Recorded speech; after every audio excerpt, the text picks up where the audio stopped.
Welcome to the Project Endure podcast, the place where we talk about life, endurance, persistence, perspective, and so much more. I'm Joe Rinaldi, and I'll be your host.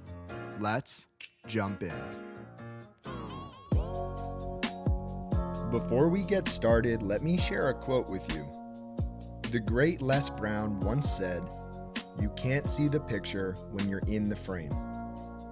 If you've felt stuck in your fitness, mindset, or life as a whole, head down to the link in the show notes and reach out to learn more about Project Endure Coaching so that we can help you step outside of the frame and bridge the gap between who you are now and who you want to be.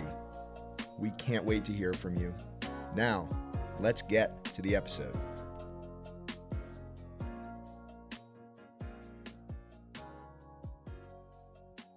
Welcome back to the Project Endure podcast, episode 188. We have myself, Joe Rinaldi, and in Greece, we have a very, very special guest, Dean Karnazes. Dean, how are you? Hello from Athens. I'm well. Yeah. You are not originally from Greece. However, you are the first podcast guest to record an episode in Greece. So why don't we start with this, Dean? Where are you originally from? Well, I grew up in, I was born in Los Angeles, and then I grew up in Southern California, and spent most of my life in California. I mean, I'm pretty much a world traveler, so I'm traveling almost constantly. But when I was home, when I wasn't on a plane, it was in the San Francisco Bay Area. But I'm 100% Greek, and I've always dreamed of like returning to my ancestral homeland. So I'm finding myself spending more and more time in Greece. Oh, well, that's amazing. And we'll kick things off here with an introduction, but I'm going to give you some constraints on the introduction that you're going to give. You know, for people listening to this podcast, some people may recognize your name, some people may not. But if you had to introduce yourself to the audience listening without talking at all about running, how would you introduce yourself? I'd introduce myself like Socrates, the Greek philosopher, and I'd say the only thing I know for certain is that I know nothing at all. That is so good. Oh, man. Well, with that being said, let me read a quote that came from you, and then we'll kick things off here. So you once said, "Struggling and suffering are the essence of a life worth living. If you're not pushing yourself beyond the comfort zone, if you're not demanding more from yourself, expanding and learning as you go, you're choosing a numb existence. You're denying yourself of an extraordinary trip." Can you tell us more about what you mean by that? I mean, I think life is lived in the struggle. I think that in the Western culture, we've equated comfort with happiness, and in so many ways, we're so comfortable, we're miserable. We get in our air conditioned car, we drive to our air conditioned office. We eat food out of a convenient bag, and the thing is, these sort of comforts don't bring any sort of inner fulfillment. So when I'm struggling, when I'm in the midst of hardship, it's when I feel most alive. And of course, during like a marathon or an ultra marathon, it's very emblematic of that. But also in everyday struggles of just getting through a day, or dealing with some real adversity, like the hardship of watching your parents grow old, or other things we face as being humans. Yeah. Now, I'd love for you to give your take on the difference between struggling and suffering. I think a lot of times they're used interchangeably. But to you, what does struggle mean and what does suffer mean? And are they different things? I mean, I guess it's looking at it differently. Suffering to me is not coping so well with the struggle. Yeah. I mean, let's face it, life is a struggle. I mean, just by the fact that we all have an expiration date. Life is tragic in a way. In many ways, it is ultimately tragic. But the way you look at the struggle, I think the way you frame it depends if you're suffering or not. Yeah. One of the things that I've really appreciated about having conversations on this podcast is that everyone has a different perspective. And one of the things that has come up over and over again in various forms is that this life here on earth doesn't last forever. And there's this Latin phrase, memento mori, which roughly, I believe, translates to remember, you must die, or we must die, right? We're not here forever. And in a way, that's tragic. In another way, it also is what makes life so precious. And it's what makes time so valuable is that it's finite, it doesn't last. And, I love having these conversations. I find that running provides me a lot of space to have these conversations with myself. What role has running played in your ability to develop and gain a deep inner thought process, a dialogue, wisdom, if you will? Yeah, well, I'll digress just a bit and comment on your Latin. The Greek. I said a bit of Greek classics and a bit of Greek mythology, and the we envy the gods because they're immortal, but the gods envy us because we're mortal. And that mortality gives us that inner spark. Life doesn't last forever, and I think that's what energizes a lot of us. Where if it was just an ongoing, everyday occurrence like the gods forever, it'd be somewhat meaningless. So I think there's a lot of merit in knowing that our time on Earth is finite. It's a quick blink, and enjoy it while you're here. um, Regarding how best to, how best to make the most of life. Like, what is the good life? And that I think depends on your inner constitution. I've studied a lot of the ancient Greek philosophers, and certainly, Plato would have a different take than Epicurus, who would have a different take than Aristotle. So I think, reading the classics and learning how men throughout history, especially men that had time to spend a lot more time pondering this, because there was no internet and no social media. There's a lot of wisdom to be gleaned from their lessons. Sure. Now, to take a step back, I'm going to ask you the first big question that I ask every guest on this podcast. And so you've done a lot of hard things on purpose, and we'll talk about those here in a little bit. But when you look at your life as a whole, up until this point, what's the hardest thing that you've ever had to handle that you did not get to choose for yourself? Yeah, I lost my kid sister on her 18th birthday. I was 21, and we were really, really close. So she was killed in a car accident, and that abruptness and that finality tortured me. I still grapple with it, and it was, almost 50 years ago. Not to tell you how old I am. 40 years ago.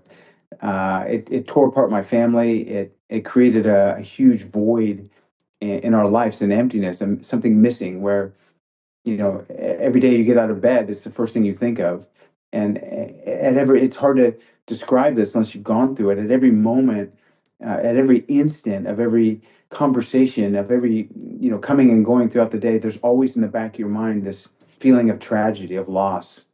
So coming to grips with that, finding peace with her passing has been incredibly difficult, and I still struggle with it.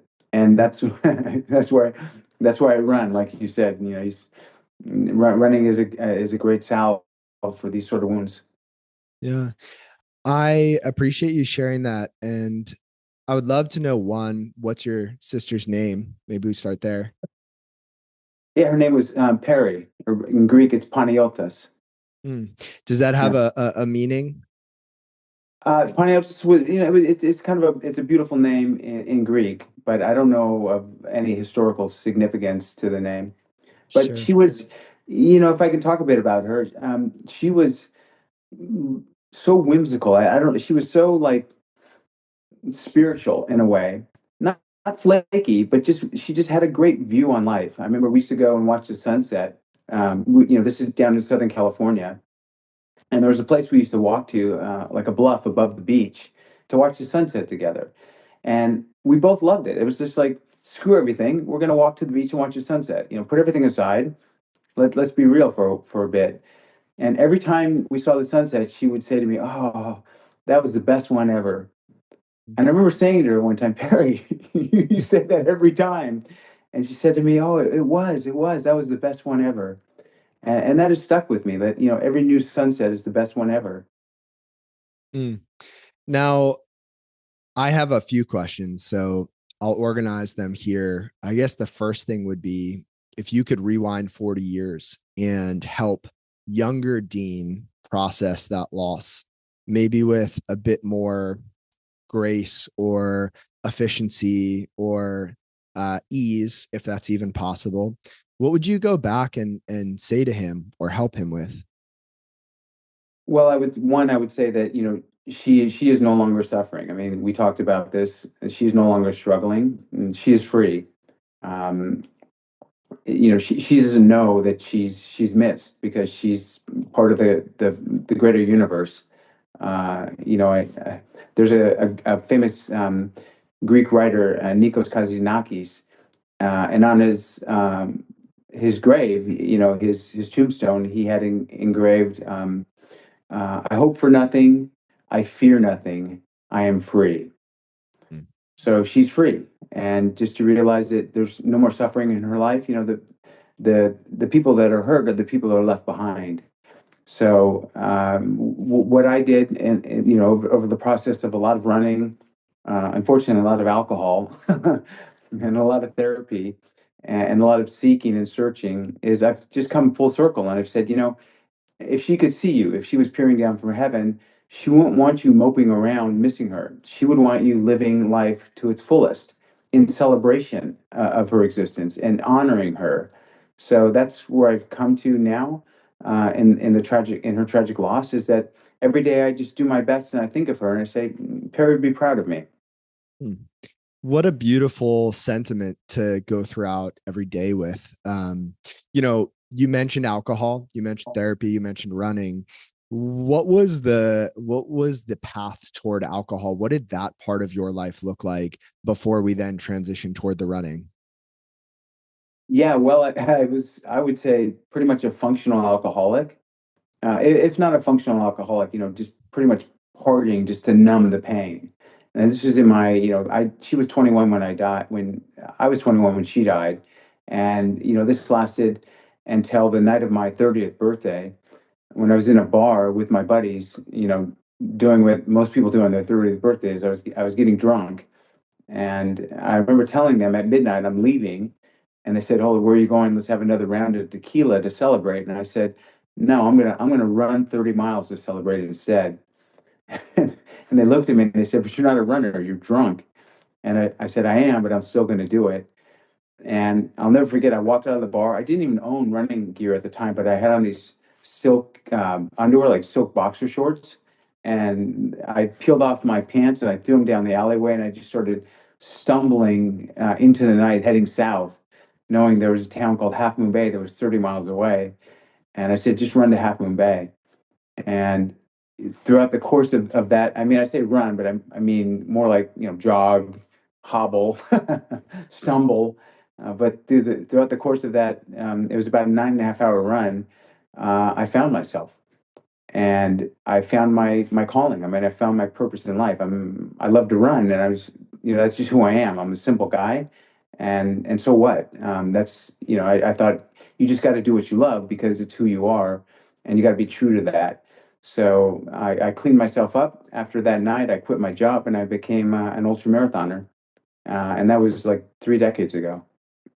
So you beat me to the punch. I was going to ask about 1992 at the Paragon Bar, and Yeah. part of this conversation is inspired by the conversation you had with a previous guest on this podcast, Tim Doyle, episode 171. He's got a great podcast called The Outworker. And so I'm glad that you shared that story. Now, I also ran 30 miles on my 30th birthday, but I was sober and everyone in my life still thought I was crazy. And so from that point, you mentioned leaving your job. So this is something that hits home for me. 4 years ago, I also left my job to pursue the podcast, coaching, creating an impact in a way that I felt called to do. And it took a lot of courage. I don't know if there's a better word for me to use than courage. And I would love to hear what it looked like for you to make that decision to leave your job, to pursue what you are passionate about, because there are so many people listening to us right now who have had that thought, that itch, that dream, and they tell themselves over and over and over again that it's not practical, it's not possible. So tell us about that chapter of your life. Well, I mean, first of all, I empathize with those people because it is scary. I mean, it's terrifying, right? It's not only courageous and bold, but it's scary. I was walking away from a comfortable corporate job. I had a steady paycheck. I had stock options. I had bonus checks. I had a company car. Healthcare, a 401k matching plan. All of those things that come along, all the perks that come along with working for a big company, but it's also somewhat of a handcuff, if you will. It's like you're in a prison with the door wide open. So I would say that you know project forward. Use something called forward projection, and say to yourself, in 20 years, would I rather look back on my life and say, my God, for 20 years I've been saying I want to do this and I never did it, or would you rather look back on your life and say, ah, at least I tried. Yeah, I failed. It didn't work out, but at least I tried, and answer that question, because who knows, it might work out, you might be wildly successful, and that's the Hollywood story, the great ending. But at the worst case scenario, would you prefer just to say, screw it, it was too risky, I didn't do it, or would you rather say, I tried something risky, it didn't work out, but at least I tried? I think that minimizing future regret is a great frame to move through life with. And to be honest, I've done a lot of reflecting myself on this past 4 years and leaving my job to pursue this. And I think that the biggest risk of all is taking no risk at all. Because at the end of the day, right, we're all going to look back, we're going to reflect, and we're going to wonder what if. And I would much rather wonder what if about the small things, about the things that didn't matter, about the risks that I would much rather know I tried this thing and it went this way. And I couldn't think of a worse feeling than to look back and wish you could have done something different, knowing that you can't. Yeah, no, I think we regret the things we don't do more than the things we do, ultimately. Yeah. So okay, so you left the job and then you pursued running. What does pursuing ultra marathons look like as someone who just went for their first 30-mile run drunk on their 30th birthday? Yeah, well, I mean, let's set the stage. It was back in 1992, so there really was no kind of, gig economy back then. I mean, nowadays there's a lot of opportunities open to people that, have entrepreneurial yearnings or have outside interests. They can even have a steady job and still do things on the side. But back, 1992, you kind of just, you work for the man. 30 or 40 years later, you got a gold ring and, in your pension plan, and you went to your grave. So when I did this, there was no landscape, like there was no blueprint on how to make a living being an ultramarathoner. There's no prize money. At least back then, there was no prize money in being an ultramarathoner. There wasn't a lot of sponsorship opportunities because there wasn't a lot of ultramarathoners. So I thought, you got to figure out a way to put food on the table, to keep the lights on. And that came in a variety of different ways. I mean, one was through writing a couple books. So I wrote a couple books. Thankfully, they were successful, and so I started getting some royalty checks. I was approached at the end of a 100-mile trail run by some representatives of the North Face, the outdoor company, and they said, "Wow, this trail running thing is kind of becoming a thing. We want to design some shoes that are specific for trail running. Do you want to help us?" I mean, what a dream job that was. So I just let the opportunities come to you if you throw yourself at it, and doors started opening, and I went through those doors and figured out how to make a living as an ultramarathoner. So, what you just said reminds me of one of the very first podcasts I recorded with Igor Torres, a good friend of mine. And he shared this phrase with me: fortune favors the brave. And to me, what that means is when you go out and you take action, you take risks, you try and make things happen, you stumble across opportunities, both literally and figuratively. And it sounds like that was the case for you. At what point in your running career, if you will, did you realize or recognize, hey, I can do this. This is the path. Yeah, I once I ran 50 marathons in all the 50 US states in 50 days. And it became somewhat of a circus, if you will. Like it created a lot of buzz and a lot of interest, and also, got a lot of people off the couch and motivated. And I thought, that running and running great distances, and especially ultra marathoning, it has power in it. It has power to inspire people, to motivate and energize people. And I Mm. thought if you can tap into that, it's something bigger than you just, going off and running 100 miles on your own. So I really have kind of shifted my focus and said, what am I doing that can help others, be more active, be more healthy, be more fulfilled? And that's kind of where I put most of my focus nowadays. So I'm going to ask you a hard question. I would imagine it's hard. Maybe it's not. Is there ever a day where you voluntarily choose to stop running? I thought you were going to ask me something involving calculus or trigonometry. I mean, no, I mean, I no, I say my finish line is a pine box, like a grave. I still love it as much as when I first started. The challenges have changed, I've changed, but I run just for the simple joy of running, and I think I view running as a form of play, and I keep that in my that mindset, and that's why so many people, my peers that I started out with, you're either injured or burned out, or just giving it up altogether, and I'm still going. Mm.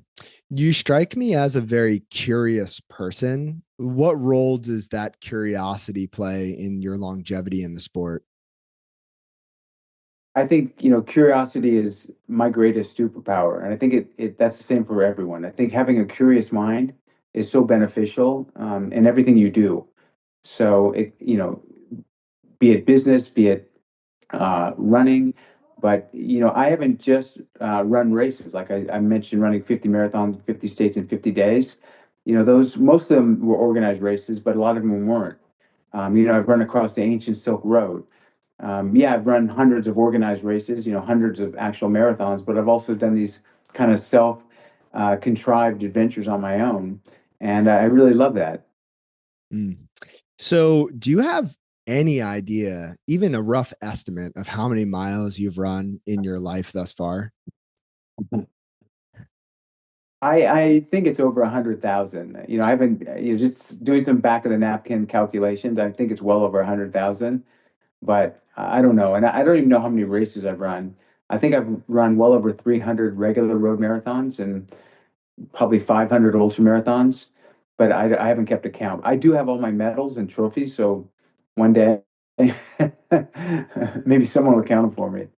There you go. Now, do you have a favorite accomplishment, achievement, or finish line that you've crossed? Yeah, I've done these ultra marathons all around the world. I mean, I've run across Death Valley in the middle of summer.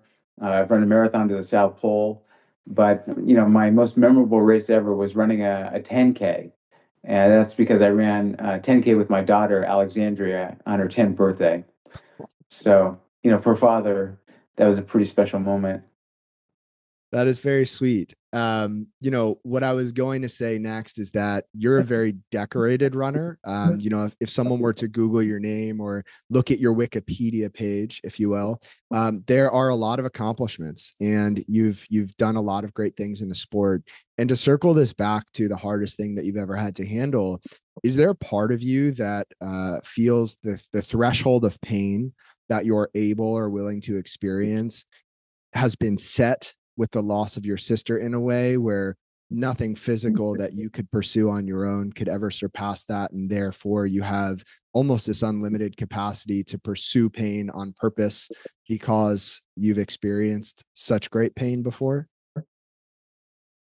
Yeah, I mean, I know there can be nothing that could ever equal that, and maybe that is a factor. I have a very high pain threshold, and I kind of pride myself on overcoming pain. Maybe it is from that initial you know, cliff that I was thrown off of. Because when you experience the tragic loss of someone like that, you have no say so in the matter. It's becomes part of your reality, and you're not given the tools to handle it.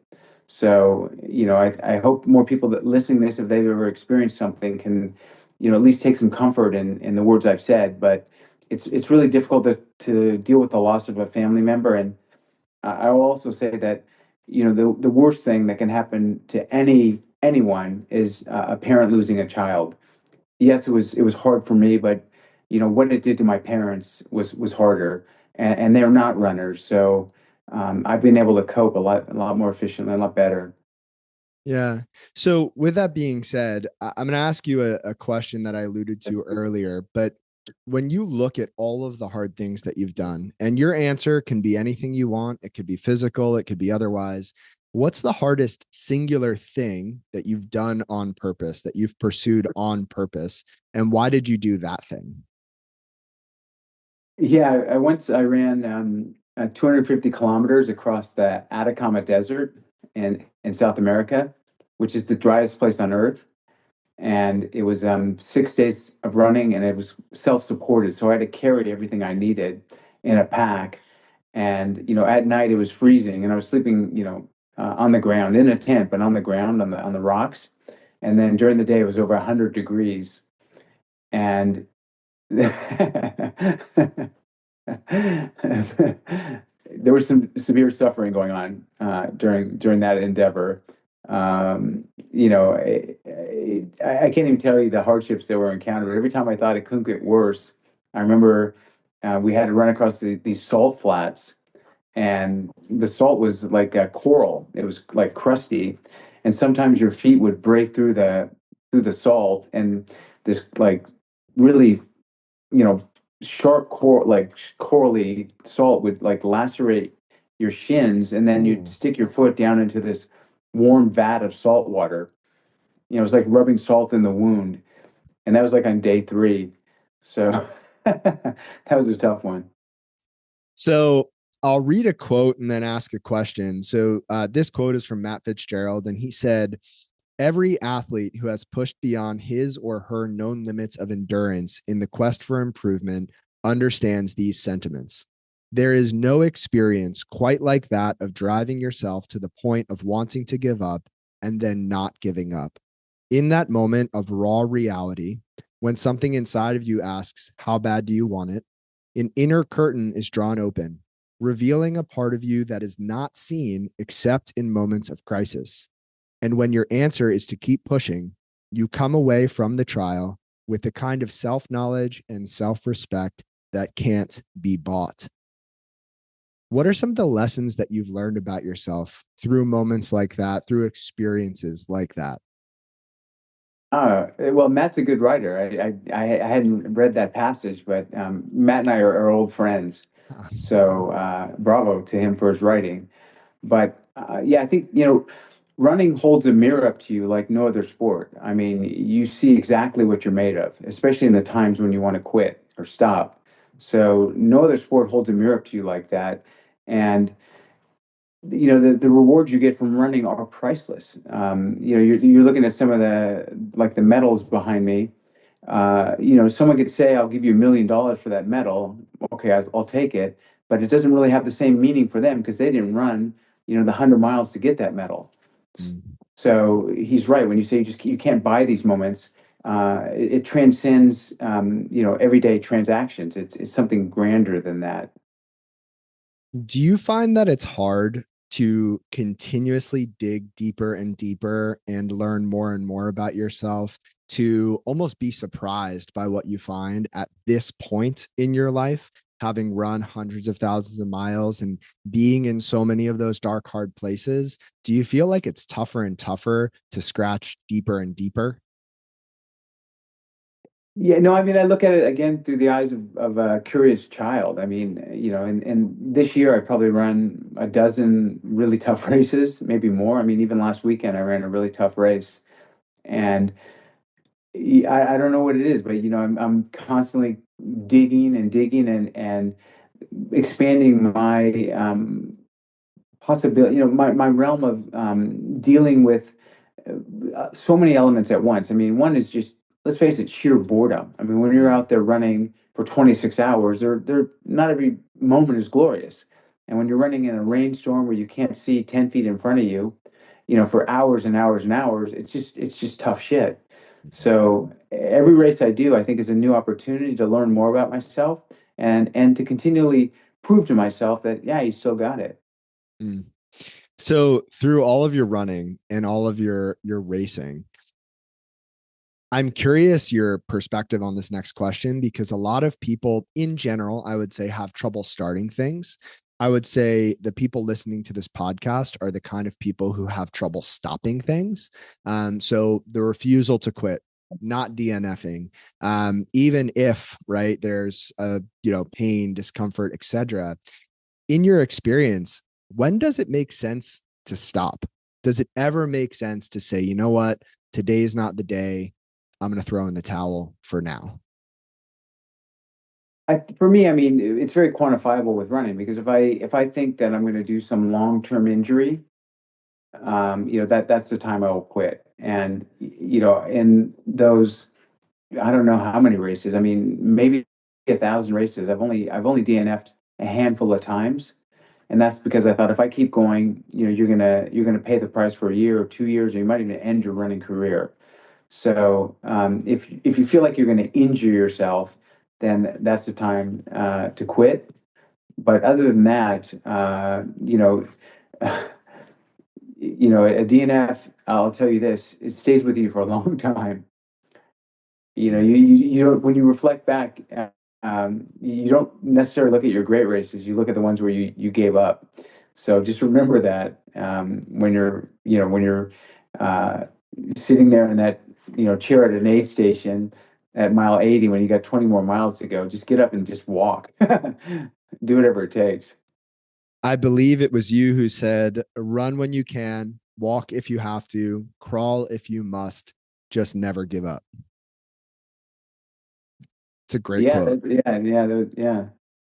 So, with all that being said, I have one more question on this topic and then we'll keep moving. But I think a lot of people look at racing or signing up for an event, an experience as, someone wins, right? Someone finishes first. I believe that I've heard you talk about surviving the fastest or just surviving, right? The difference between winning and surviving the fastest. What is the difference between those two things in your eyes? Well, that reference was to a race called the Badwater Ultra Marathon, which is a 135-mile continuous foot race across Death Valley in the middle of summer. And the temperature can get up to 130 degrees. So when I say surviving the fastest, that means just getting out of there before anyone else when I won that one. But, I think at a certain age, I was more competitive and always, seeking a better result. But I was never driven by, trying to win a race or get on the podium. I always looked at racing as an adventure. Just give it your all. And I always have the same commitment when I'm, standing at the starting line of a race, and that is, today I'm going to try my best. I'm not going to give up without my best fight. There's so many things in life we can't control, right? We can't control the weather, we can't control the other competitors, but we can control ourselves. So I think if you have the mindset that, like, today I'm going to give it my all, like they're going to take me out of here on a stretcher if I don't finish, I'm going to give my best fight. There's no way you can go wrong. Mm. So, to go off of that, this is the Project Endure podcast, and we talk about endurance and doing hard things and pushing limits. When you hear the word endurance or endure, what comes to mind for you? What does that mean? That means the ability to keep going when most people would not. So, I mean, and how do you build endurance? Well, endurance comes from enduring, and that's why I think experience is so important. So, the more you endure hard things, the more you realize, you can endure hard things, and your endurance grows. Mm. Do you think there's a difference between endurance and running in circles until you're exhausted? I think I have another quote. I says it doesn't matter how fast you're going if you're moving in the wrong direction. So I think there's something to be said for what you just mentioned. Yeah, I believe it's been said that resilience is endurance with direction. And I love that concept because I think a lot of people, they do things, they push, they run, they exert effort, but they don't know what it's for or where it's going. And I think without that sense of why, that sense of purpose, that sense of direction, you lose a bit of the meaning behind the effort. And I'm curious for you, Dean, has your why with running changed over the years, or has that why, that driving force, remained the same?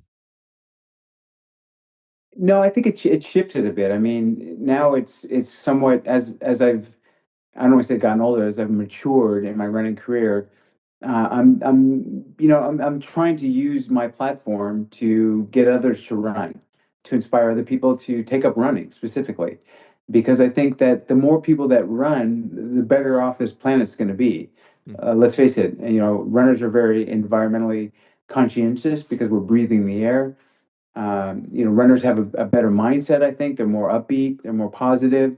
So, as much as I love running for myself, I'm also trying to elevate running more into the mainstream, not just ultra marathons, but just everyday running, and get more people to take up the activity. Either not, and I don't want to say off the couch. Sure, a lot of people, oh, I should go running or whatever, and they might say, oh, I listened to this podcast and went running, but there's a lot of especially young guys I talk to that are gym rats, and these guys are fit but they don't run, and I get them out running, and they love the challenge, and a lot of them have gone on to run marathons. So I Mm. think that's, getting outdoors, there's magic in that, and also having some relationship with nature. I spend a lot of time running on the trails, and most people don't have any relationship with nature at all. I mean, the earth is so paved over at this point, but to me, having a good relationship, communing with nature is part of who I am, and it's part of what keeps me grounded. Mm. So let's say someone listening to this says, you know what, Dean's right. I'm going to go run. And let's say they get hooked and they start to run, 5Ks, 10Ks, half, full marathon, maybe even an ultra marathon distance at some point.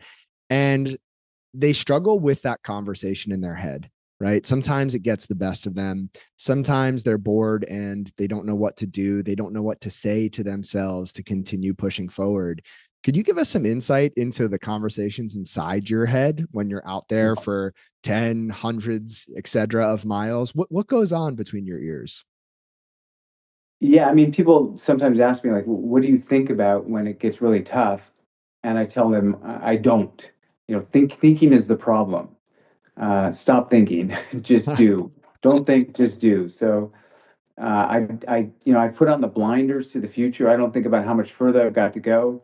I don't reflect on the past. I just think of one thing, and that is taking my next footstep to the best of my ability. And I do that over and over again. I say to myself, just take your next footstep. Just take your next footstep.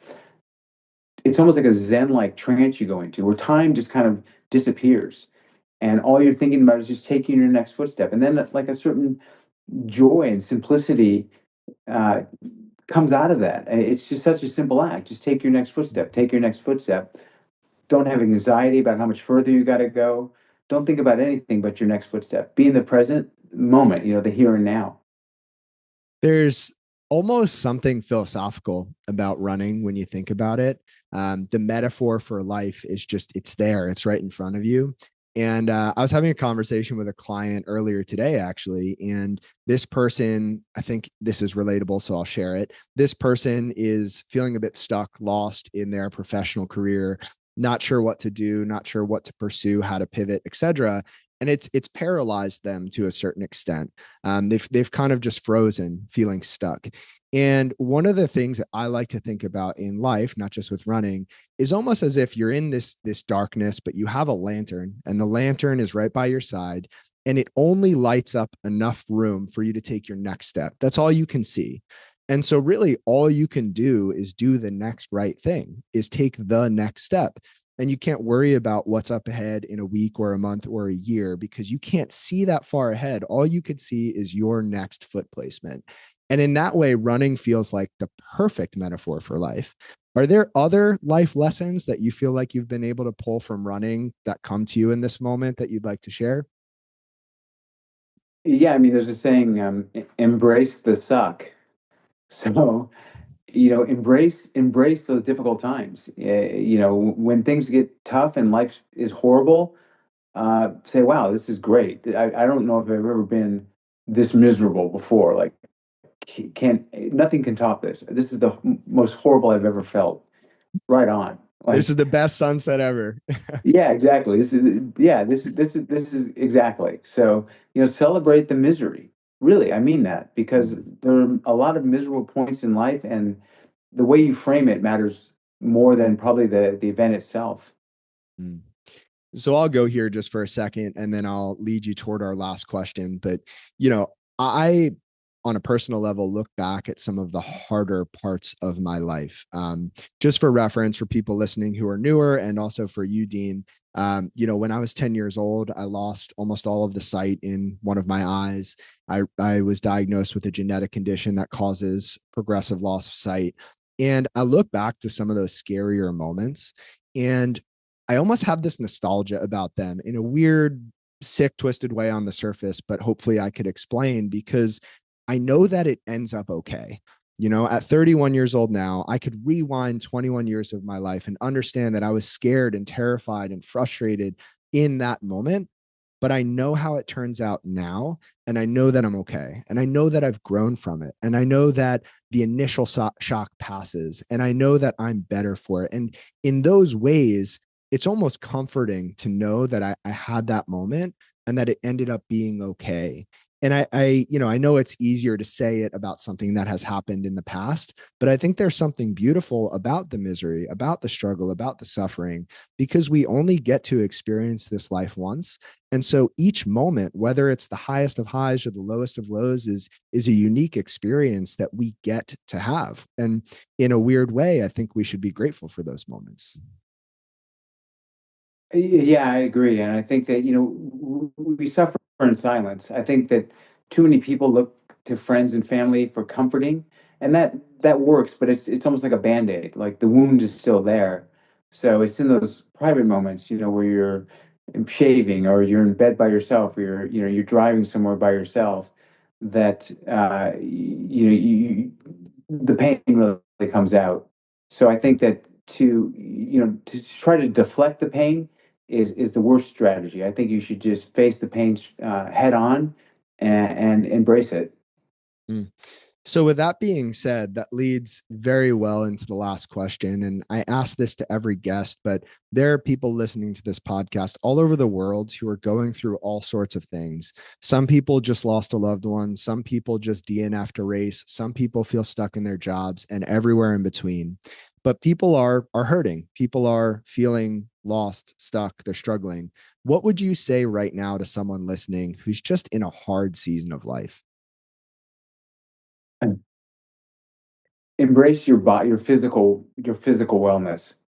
Uh, so much of your mindset is based on your body.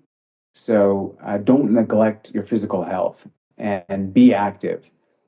It's amazing how I can be so depressed, feeling so stuck, um, so hopeless, and go for a nice run and come back through the door, and all of a sudden everything has changed. I'm filled with ideas and possibilities. So don't neglect your physical health. I love that. Well, Dean, I want to be respectful of your time, and I'd love to just wrap up with where can people find you if they want to reach out or follow along or support everything that you're doing.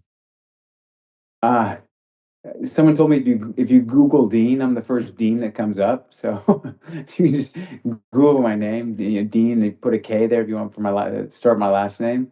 And I've got a website. I'm on social media. My books are pretty widely available online and offline. So I'm not hard to find. If you Yeah. really want, come to Athens and we can go running together. That's even better. Oh man, I if I'm ever in the area, I would love for that to happen. And same goes for you if you're ever in Philadelphia. And for now, I just want to thank you again, Dean, for this conversation, for everything that you do, and all of the light that you spread in this world. It is very appreciated. Uh, Same to you, Joe. Mutual respect. So keep doing what you're doing, brother. Thank you, Dean. If you enjoyed this episode of the Project Indoor podcast, go ahead and subscribe, leave a review on your platform of choice, and share this episode with a friend. It helps us get more conversations like this out to more people like you. We appreciate you, and we'll talk to you next time.